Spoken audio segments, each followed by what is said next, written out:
I just got this in the mail. It's the Xiaomi Yi Action Camera. It's the competitor knockoff to the GoPro. It gets great reviews, I think. I'm going to do a review of my own and just post a side-by-side compared to a GoPro Hero Black Plus. That's the model I have. I don't have the GoPro 4, but I figured I'd give this a try for the price. With shipping to Canada, it was around $100. I think I saw it on Banggood.com lately for like $94 with shipping to Canada or North America, for those of you in the States. Anyways, I'm going to open it up. Let's see what's in it, and then I'll do a more in-depth review over the next few days. I'm going to try it out and do a side-by-side with my GoPro and see what it's like. I have to say the packaging is quite nice. It's like an Apple packaging almost, very clean. Now if you can just get it out of get the box off of it.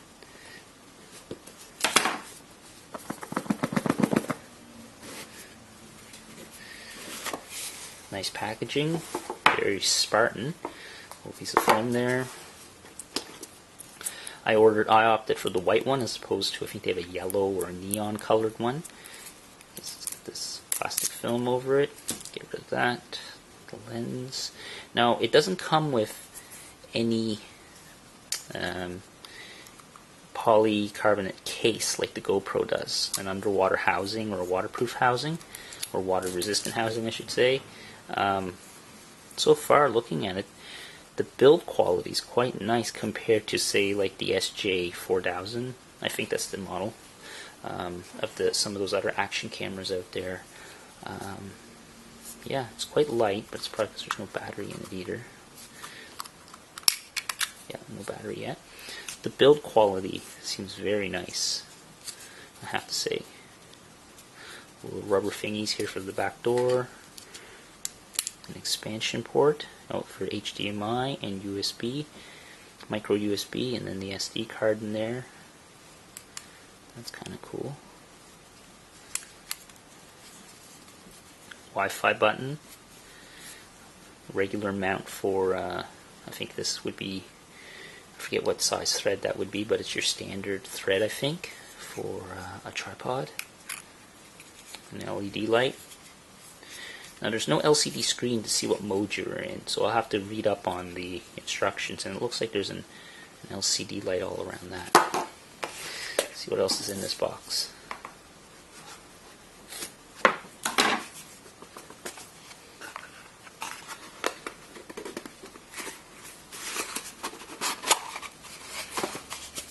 A manual at the bottom, which is in Chinese. And even though it's pretty Spartan, even though I am Chinese, I can't read Chinese very well. But I'll look it up online. Okay, so micro USB cable. Looks like micro USB cable. This is the accessories box, the battery.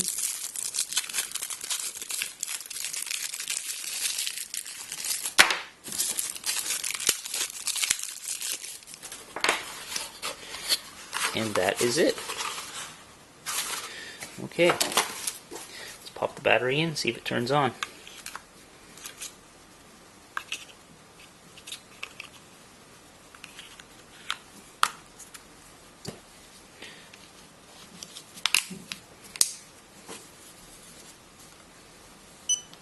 Oh, there's the light, double beep, and I guess you push the button. Oops, shouldn't do that.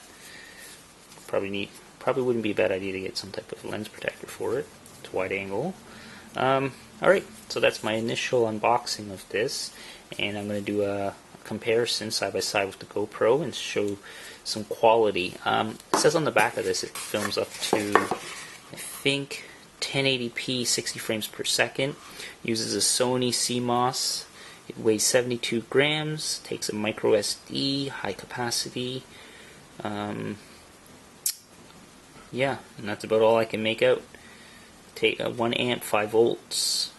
Operating temperature, it looks like -20 to minus 20 Celsius to 55 degrees Celsius. Don't know what that is. Okay, yeah, that's it. Anyway, so far, interesting. Seems like it's good quality. Alright, more to come.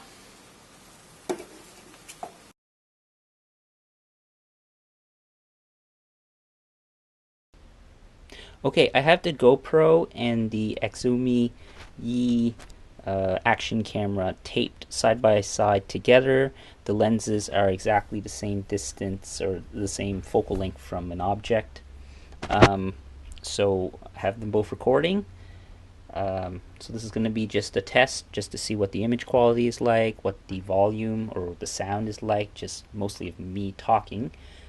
So I do most of my filming with a GoPro Hero 3 Plus Black Edition.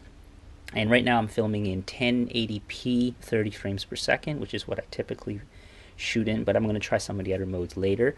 But this is a good, maybe good baseline to start with, as I so in the garage I film usually here, and then right now I'm doing my surfboard build video, so I'm just going to walk around the surfboard and just see how with this lighting, how well the Xiaomi compares to the GoPro. So typically I have this mounted on my head when I'm doing these videos, so I figured this would be a good rough test. So I have this mounted, just walking around with it.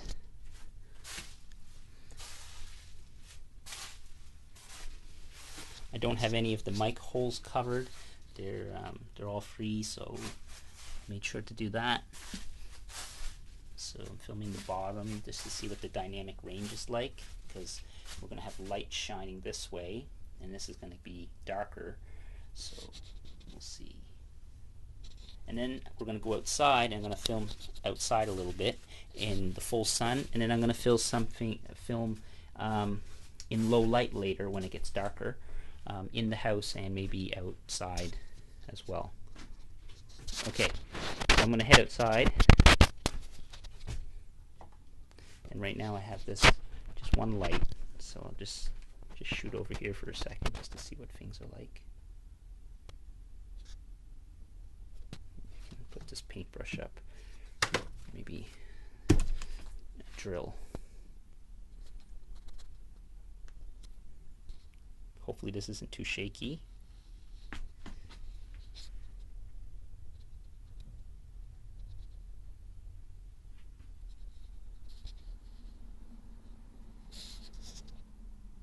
Okay, gonna head outside. Okay, we're gonna go from dark out to the light. Let's see how it transitions.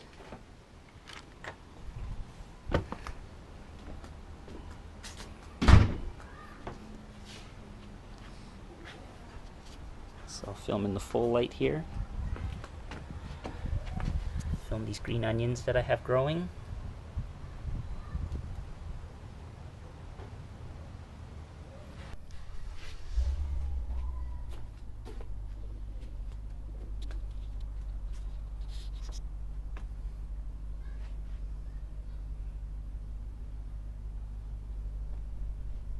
Film out towards like that.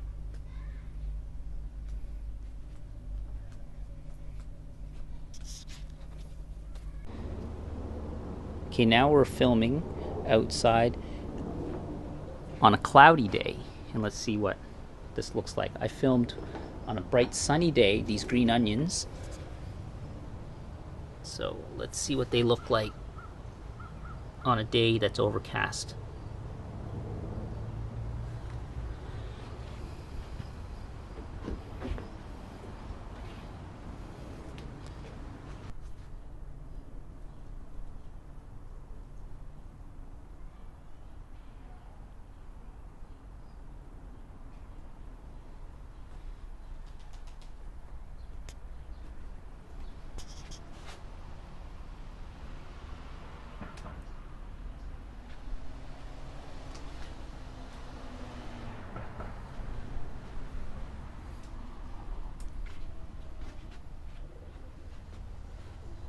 Okay. Okay, so recording. Again, not very scientific, just practical. I have the camera pointed at my boiler. This is kind of dark, and I filmed down here before with a mirrorless digital SLR, which let in a lot more light. But whereas these cameras aren't really the best for low light, I just wanted to kind of show what it would be like down in a low light situation.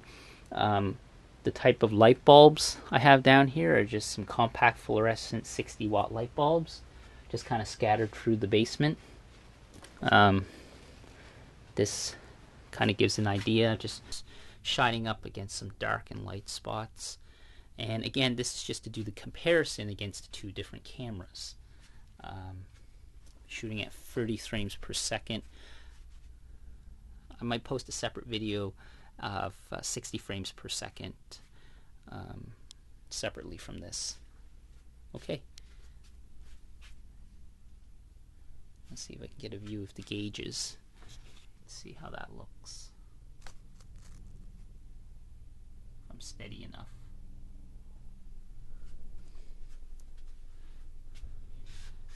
And the writing here, just on all the zone valves. Not very interesting video, but again, just to show a comparison.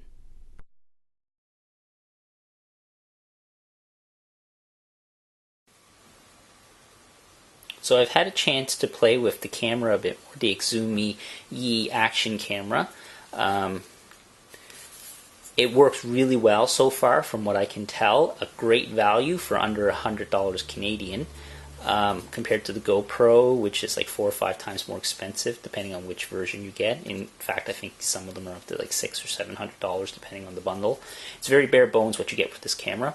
Anyways, I was able to find the app for it because there's no way to configure these settings just from the camera itself. So you have to use the app. And the app, unfortunately, is only in Chinese. Because I don't think this is really meant to be marketed outside of China at the moment, although I think there probably are future plans. So, I was able to find the app, and right here I have the Yi camera, so I'm going to start that, and I'm going to start the camera. So by starting the camera, just push the power button on once, and then on the side there's a Wi-Fi button. I'm going to push that to turn on the Wi-Fi. And it turns blue. There we go, it's blue. When it starts blinking is when you can pair it to the phone. Now I've already paired it and it was really easy. I just pushed this button, it started blinking, then I pushed this button here once I started the app, and then it says searching for camera. So this is a translated version of the app. Someone took the I guess APK or whatever the files were and translated it and then recompiled it as a package to download, and I side-loaded it into my phone without using the App Store or the Play Store. Anyways, as you can see, the camera is now connected. It has a live preview. So here's what I'm filming on. There's the kitchen. And the quality seems pretty good. Is it laggy? Not bad, maybe quarter of a second, but it's good just to get your framing in place. You can start and stop recording from this. So I've started the recording. So I'm recording. See, it even has the time there. It says 8 seconds I've recorded. Okay, so I'm just going to put the camera down here for a second. When it records, I should mention, the light starts blinking. So the top LED blinks, the back LED blinks, and there's an LED on the bottom as well. Although I don't know if that's blinking. I think it is. Yeah, it is. Can't tell with the light. So hit it again, and it makes triple beep, just like the GoPro. So they've certainly taken a page from GoPro. So the app itself. So you have video, you have snapshot. So what you've taken, I believe. So it's like a review, so you can see what you've taken. I believe. I think that's what it's for. Actually, no, it's not. No, that's for taking a picture. Sorry. And photo, change it to photo mode. Snapshot. what the snapshot do. Let's just try it. I didn't really play around with snapshot. I only played around with video and photo. Okay, it must be oh, so getting an error there. Okay, that's not good. Let's try this again. Okay, we won't go into snapshot at this particular moment until I figure what that is. But the video, or photo, I think allows you to take a photo. Yep, so that takes a photo.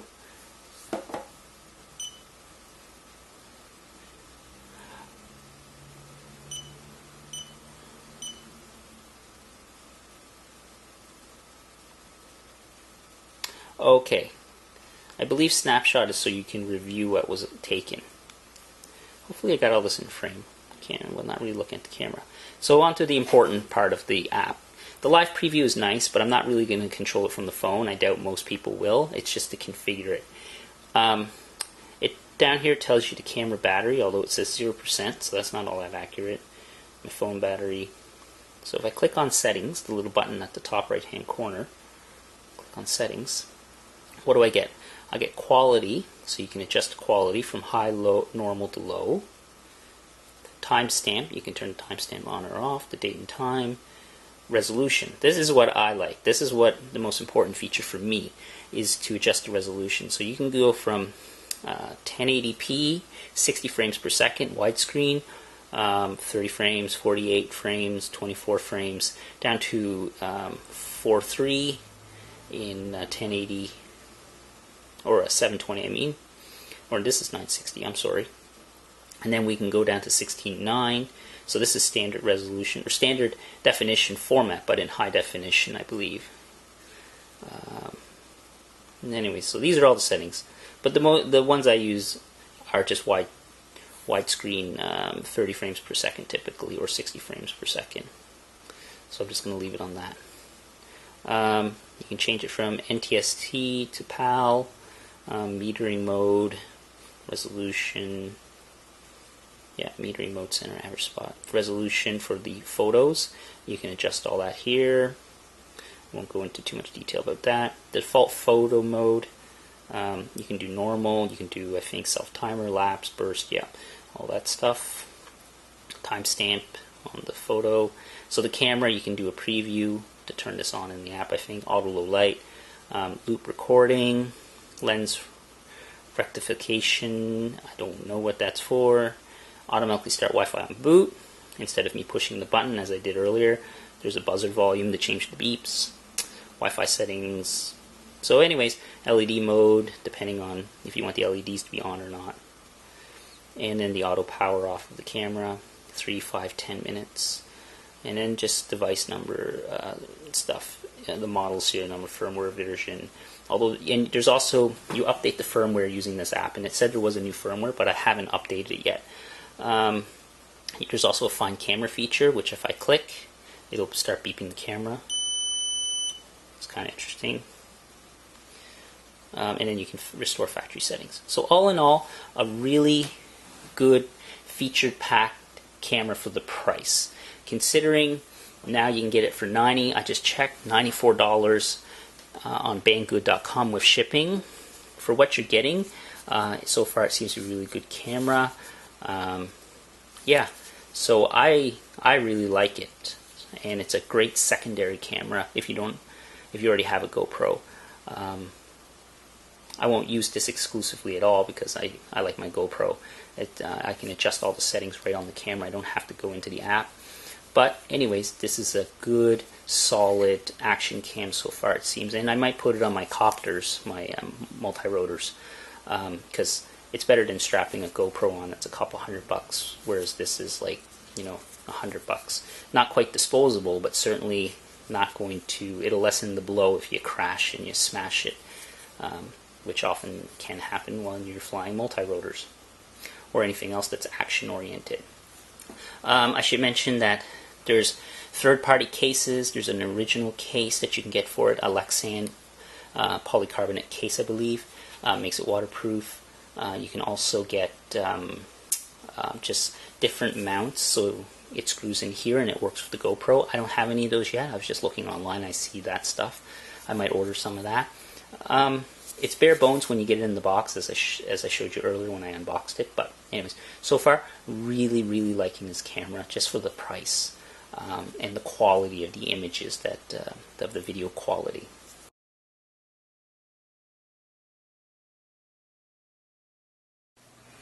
Okay, so my final thoughts on the Xiaomi Yi Action Camera. A few things I've noticed that are different from the GoPro. One thing is it does shoot the MP4 format, H.264 high definition video compression format. I noticed that the bitrate is half. The video files are half the bitrate of the GoPro, which is kind of interesting. The quality seems very good still. Battery life is shorter on this camera. I'm not sure by how much, but it is shorter. But one thing interesting, how you can tell when the battery life is getting lower, is that this LED around this ring starts changing colors.